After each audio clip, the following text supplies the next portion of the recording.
Welcome to the Insomnia Project. Sit back, relax, and listen as we have a mundane conversation to help you drift off and hopefully find your way to sleep. I am your host, Marco Timpano. And I'm Amanda Barker. And thank you for joining us today on the Insomnia Project. Marco, I have a question for you. Certainly. What do you sleep in?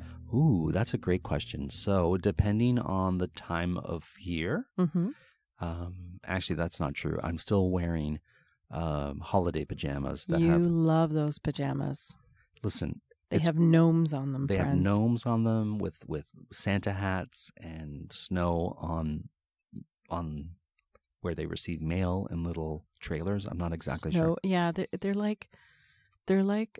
It's like trailer park Airstream gnomes. Yeah. I don't understand what's happening there, but it's an interesting scene happening on your pajamas. Yeah, you're still wearing those pretty normally, right? Those are the ones I like to wear when it's cold because they're long john types, so they go all the way down to my ankle and they go all the way to my wrists, and they're cotton and comfortable and warm. And they're soft too, right? They're soft. I don't know if cotton's the right, but it's a soft, warm fabric. So that's what I wear in the colder months. And then I used to have a pair of basketball shorts. You did. They were purple. Shiny purple. They were $2, I think you bought them for? I bought them in a sale rack. And you said when I bought them, you said something like, I don't like them. No.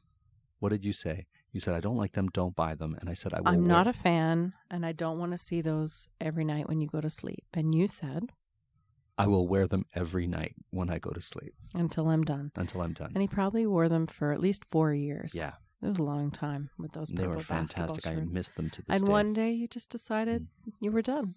Now I have a pair of sleep shorts that have, what is that fruit? Sleep shorts? Yeah. So you have specific sleep shorts? Yeah, shorts that I like to wear to sleep. And this one has... Not boxers? No. Cut dragon fruit images all over them. Yeah. The inside of dragon fruit. And what is it about those shorts that you like? Soft and comfortable and wacky.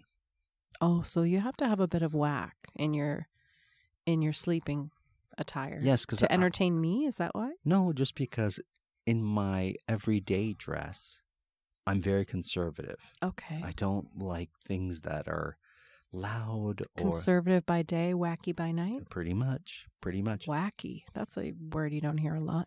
But wouldn't you say that they're kind of wacky? Yeah, that's not the worst word for them. Colorful, certainly. Sure. What about your sleepwear? Well, I would say my favorite. It's funny, I don't wear nighties. As a child, when I was 8 to 11 or so, I was just told you wear a nightie to bed. So that's what I wore. Not really a nightie fan. Sure. I like clothing that I can go downstairs in, that if the mail person is there, I can open the door and not feel weird about it. Mm-hmm. So anything too sheer or cold is not my game. Okay. No. But I do have one sort of nighty-ish thing, and that definitely falls into the so ugly it makes me laugh, I'm going to wear it all the time category. Do you know which one I'm talking about? The cat one. Do you want to describe it for our listeners? Because I think they need to know. It's kind of like a t-shirt dress. I don't know how you describe that. It's like the world's biggest tank top that goes to my knees. But it's kind of triangular, so it really fans out at the bottom. It really fans out. It has pockets in the front. And it has which don't make a ton of sense, but I can throw a phone in if I need to. And it has a cat on the beach lying down. Sunbathing.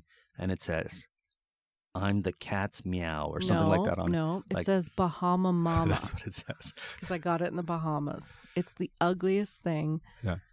I got it as a joke, thinking this thing is so hideous. Mm-hmm. I have a cat in a swimsuit on a beach that says Bahama Mama. Mm-hmm. And I remember I used to wear it, same as you did with the purple shorts, when we first got to know each other on the cruise ship. Sure. Now, 15 years ago. And I remember I opened the door wearing it once, and our friend Derek started laughing, like, what are you wearing? Right. I don't know what possessed me to buy it. I don't remember really buying it Mhm. other than I laughed and said, I think I'm just going to buy this hideous thing. And now it's so funny because you buy things thinking, having great plans. I'm going to Sure. have, look at the beaches I'll frolic in this sundress. Look at the dinner parties I'll host in this blouse. And those come and go. But the Bahama Mama Beach Cat night dress continues on. Right. So, yeah. You also have a pair of plaid leggings type thing that you wear to Plaid bed. leggings. Plaid pajama Pajama bottoms. pants? Yeah. And I find like there's a lot of plaid when it comes to sleepwear. Why is that, I wonder? I don't know. I just think plaid is an attractive looking, cozy looking design. Plaid will probably be warm. Sure. It's it associated comes from Scotland, right? Sure. And it's I think. Often when you get plaid items, they are woolen or warm or, keep you warm. So yeah. Maybe that's why they made pajamas plaid so often, because people think, okay, that's going to be a warm, cozy thing. And that's what I associate it with. I have the most wonderful plaid thing. And that is my mother-in-law, your mom, bought me one year for Christmas once again, a wonderful scarf that is in the plaid of the province we live in. So it's this green, dark green, with a little bit of like reddish or orangish kind of line in it or two, coppery, goldy color with green scarf that I love so much. Right. And I thought at first, I'm like, it feels a little bit short for a scarf. Usually I picture a longer scarf, right? But this one feels a bit shorter, but it gives it a very formal and conservative look that I really enjoy. Scarves can tend to look ratty, nubby, worn, right? Scarves kind of take a beating, and that one, for whatever reason, has maintained it looks brand new from the day it was bought. I think it's a really good scarf. I think the fabric as well is such that it doesn't pile or pill. Pile. And it is just I love wearing it. I always feel really great wearing it. Do you have any plaid items that you... Well, those pajama pants, which were pajamas, that were my friend Melanie's that I got in a clothing swap. I don't really wear the top because I prefer T-shirts.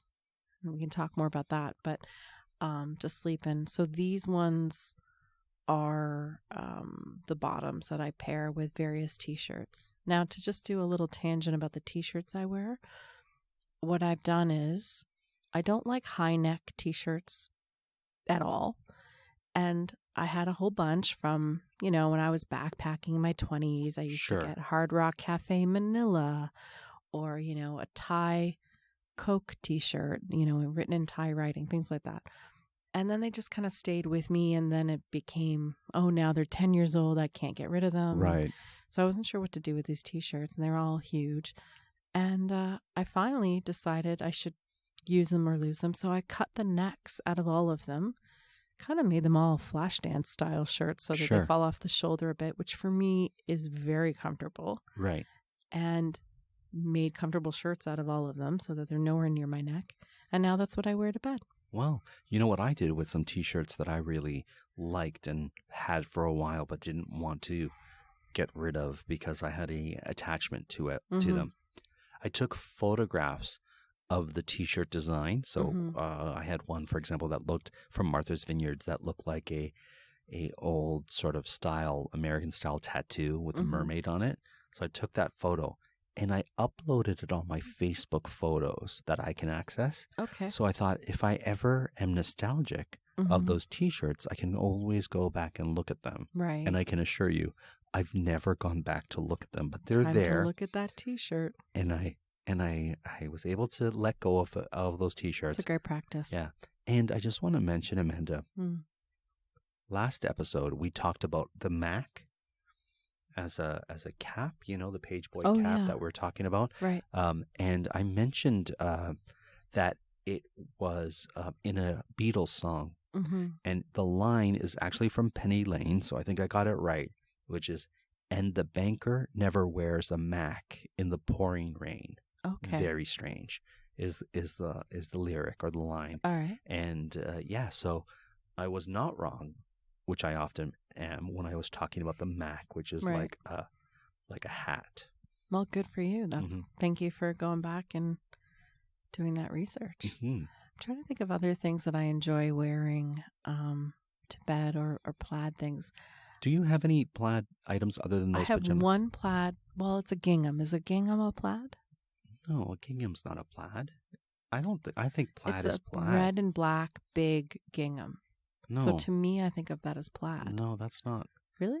But your green plaid shirt, do you know the one I mean? Yeah, I like that one. That's a gingham too, is it not? No, I'm going to look up what the difference is. Gingham versus plaid. Like, here's my question. Yeah, sure. Is a gingham always a plaid, but a plaid not always a gingham? Oh, this is the type of question you can contemplate for a while. So, how to tell the difference between a plaid and a gingham? Mm-hmm. A plaid features vertical and horizontal stripes, Right. while gingham has checks or squares arranged in rows and columns, often contrasting. Okay. A gingham is often using two colors or shades of one color, while plaid can be made up of a variety of colors. Right, right.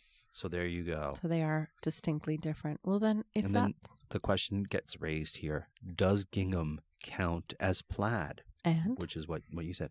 If you're referring to the smaller alternating white and red or white and blue pattern, gingham, that is a gingham print. Both prints are in the plaid family. Oh, so they are. Yeah. So a gingham is a plaid. According to a quick online search. A subset of plaid. So in which case I have a red and black, and it's quite big, so it has more of a plaid than a gingham feel. I see. Shirt. So I always have one plaid shirt. I think everyone should have at least one plaid shirt. Why is that? Well, for us as actors, inevitably, especially actors in Canada, we get asked to play truckers, ice fishermen, people from various rural places. Loggers, construction workers, people going for a Tim Hortons donut and coffee. Even a dad or mom role, especially for men, I think, but for moms too. You need to have a plaid shirt or two to kind of convey that hominess, that rural potential, ruralness. I have another plaid shirt that I was using quite a bit, and I finally just kind of cut the arms out of it. So it's kind of a rattier gray and brown plaid. Right. And in cutting the arms out of it, I use it for any of my roles that would be like for auditions. I mean, sure. Somebody, I did a scene as a pawn shop worker. Right. With that shirt. I'm trying to think of other things I've used for that shirt. But anyway, the rougher roles that I sometimes get offered, which I'm happy to play. I love playing them. Amanda, so as I did that quick search, I'm on a website called thatisthelife.com, and they're giving me examples of gingham in home decor and plaid in home decor. Watch your algorithm. It's going to be very gingham forward. Well, listen, the sacrifices I make to help people fall asleep do not go unnoticed. So I'm going to give you a item of home decor, and you're going to tell me if it goes in the gingham or the plaid section. In other words, would you want this piece of home decor to be in gingham or plaid? Does that make sense? Somewhat. Okay. So let's start with towels. Gingham or plaid? Plaid. Gingham. What I didn't know there was a right answer. Yeah. I thought it was what I would rather. No, well, I guess. But these are examples of gingham in home decor and examples of plaid in home decor. And I'm asking you to see if you can put it in the right. But you can have gingham or plaid towels. Okay, not according to this website. So why don't I just, rather than play this game, I'm just going to tell you. I'm happy to play it. Do you want me to play it with you? Because No, I clearly don't understand the parameters. I'm just going to list the ones that are gingham in home decor. Okay, so we start with towels. Okay. Throw pillow covers. That I can see. Headboard. That I can see. A gingham headboard? Yeah, especially for a young girl. Oh, okay. That kind of thing. Bed frame. Sure. What's the bed frame versus the headboard? Well, the headboard is just behind you, Right. and the bed frame is all around. But again, I don't know how much fabric you'd want around your bed frame. A rug. A Sure. gingham rug. Gingham rug. Gingham napkins. I'm just picturing pink and white gingham, and none of this is making sense. Well, Gingham napkins, yes. For sure. I wouldn't wipe my mouth with a plaid napkin, but a gingham napkin. We have red and white napkins that I would have called plaid. Are those gingham? No, those are gingham. Those are for sure gingham. I don't think I ever really... I've looked at gingham from both sides now, from near and far, and still somehow it's gingham's illusions that I recall. I really don't know gingham at all. Okay. That's a line from a song from... Both Sides Now by Joni Mitchell. Thank you. Okay. Although I don't think gingham was the intention of the original verse. Or maybe it was, and Joni had to alter the lyrics for... Here's a fun game. Anytime you hear the word love in a song, replace it with gingham. Of course. Yeah. An accent chair. Baby, let's gingham. make gingham. Yes, that's really great. Okay, sorry. No, it's okay. That's going to be the quote, in our show notes. I put a baby, quote. let's make some gingham tonight. Let's make some gingham tonight. Utensils. Gingham utensils. I've seen that before. The handles. Yeah. The handles being that sort of design. A throw blanket. Gingham throw blanket. But also a nice plaid throw blanket. Can't argue with that. Bed linens. You don't see plaid bed linens, but you do see gingham. But gingham more. Tea towels. I mean, they could be anything you want them to be. Wallpaper. I mean, plaid, if it's big, is a big wallpaper statement, but certainly it's done. Window treatments. You could do either. Gingham's probably your better bet. Backsplash. Is gingham, it says. Gingham backsplash. Yeah. Who? I don't understand. In tile? Yeah, I guess. Gingham tiles? Yeah. And here are the examples of plaid in home decor. Oh, okay. And it's much less. Bed linens, as you suggested. Mm-hmm. Throw blanket, as you rightly suggested. Yeah, nice and cozy. Throw pillow covers. Okay, but not the pillows themselves, no, just the covers. And rugs. Sure, plaid rug, yeah. Mm-hmm. You could do it. Yeah, so there you go. But here's the thing with a plaid and a gingham, but more so a plaid. It's going to take over. You need to pair it with a bunch of neutrals because plaids will fight against each other. So you need one plaid to dominate the room, I think. I see. And then you use those colors. So if you have like a red and brown plaid, those are your kind of accent colors, right? I guess. Yeah, you know that you're better at that than me. Or like cream would go well with that.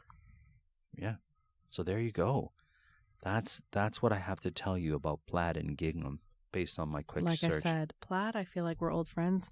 Gingham, I'm just getting started. I don't even think I've really truly understood the world of gingham.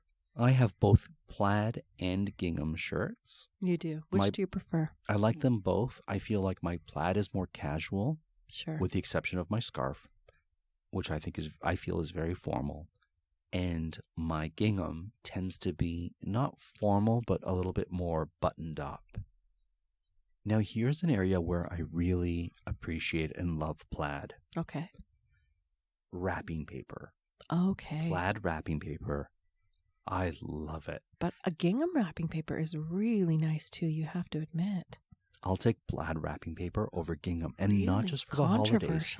You can give me a plaid wrap that's not red and green for my birthday, for Groundhog's Day, for anniversaries. If it's red or white? Is that too Christmassy? I think you still dip into the holidays, but I will take a plaid wrapping paper any day of the week. Interesting. Yeah. Yeah. So Speaking of wrapping paper, we need to get somewhere out. It's hard to believe, but we are out. We're using craft paper right now. I know, to wrap for our wrapping needs. Yeah. What we need to find is, the holy grail of wrapping paper, which is that huge, big, thick roll that is double-sided. Double-sided. And we had one, and it lasted us, a decade, I think. Honestly, a very long time, but it's done. Yes. And so now we don't know what to do. Can't find any. I found some reversible, but it's not like the one we had. I've always wanted to carve a potato and stamp wrapping paper. Well, today's your day. It just seems like a lot of work. I like it in theory. I Yeah. love it in theory. Why a potato? Why do we need to make stamps out of potatoes? I think because a potato is a very carvable, easy, accessible vegetable. I suppose. I think a carrot would be harder to carve because they And tend to be smaller, more yeah. dense, and you're going to have a What smaller. about a turnip? Once again, the turnip, I think the turnip has more resistance in the carving. Okay. Isn't a rutabaga a turnip in disguise? I'm not really sure. Is rutabaga the turnip like gingham is the plaid? Oh, that's a really good question. But I can't think the Or corn. vice versa, maybe. Maybe all turnips are rutabagas, but not all rutabagas are turnips. Perhaps. I'm not going to look it up because I just don't. We're getting towards the end and I don't want to have to look more things up. But I don't think you could do corn. I'm just trying to think of vegetables I like. I don't think you'd want to make a stamp with corn. I think that's very fair. Yeah. And the rest is like very leafy. Like I can't think of. All right, potato it is. Potato. I think that's why potato. Mm-hmm. And I think you can also, potatoes come in different sizes. So depending Potato. Sure. Depending on the size that you want, the potato is your option. Have you ever carved a potato and stamped it? I think we tried to as kids because we had this book called the Make and Do book. Oh, I didn't know about this. It was very much a staple of our family. It was an orange book. It was very thick, and it was called the Make and Do book. And the rule in our house was, if you are bored, go to the Make and Do book. Wow. And find an activity to do. It was very thick. There were a lot of activities. This sounds like a great gift for kids. The Make and Do book? Yeah. And so there were a few things we came back to time and again, and one was making stamps out of potatoes. Okay. That's what made me think of it. And do you recall a stamp that either you or your sister, Becca Barker, who's a friend of the podcast, ever made? No. Okay. I think we would dip it in ink, and I think we made a stamp that was like a blob. Okay, That's as fair far enough. as we got. Also, ink, not easy to come by in our house. So Sure. I think it was more we'd color marker onto it and hope for the best. Well, that's not a great way to go. But Listen, we didn't have all the crafts. Sure. I'm going to look up that book and see if it's available, Mm-hmm. and then maybe gift it to someone. Sure, Maybe yeah. even you. That would be great. It actually would be a really great gift for my sister. Okay, let's not tell her. Okay. And let's get her this book. Mhm. Just send it to her. Well, thank you for listening, folks. We have a few more minutes before we have to go. But if you have any plaid or gingham ideas, please send them our way. Maybe make a stamp with a potato and a plaid. Oh, that would be a There's tough... your wrapping paper. Go for it. I know, that's just too tough. That would Yeah, be like... It's very intricate. Yeah, you'd have to make a stripe on the potato and then follow it along. But yeah, we could wrap our stuff with like newspaper. No. I know that's a thing you're Some supposed to people do. do, But yeah. the thing is, we don't get newspaper, so it wouldn't be nice newspaper. It would be flyers for the grocery store. Nobody wants, a gift wrapped with like meat specials and bananas, 99 cents a pound. Like, you don't want that. Unless you took a potato, carved out a banana, and wrote 99 cents and stamped it Carved out a banana. in a potato. You make a banana stamp with a potato? Yeah, that says 99 cents on the bottom, and you just stamp that That on. would actually be really kind of quaint, cute, crafty paper. We should do that. Yeah, at that point, you're kind of doing Andy Warhol type designs. Pretty cool. It also feels like a lot of work. Sure. Okay. I don't think we're going to end up doing that. But folks, thank you for listening. I hope you enjoyed this particular episode. You don't know. We could do it. We could. Well, I don't like how you were just like, I don't think we're going to end up doing that.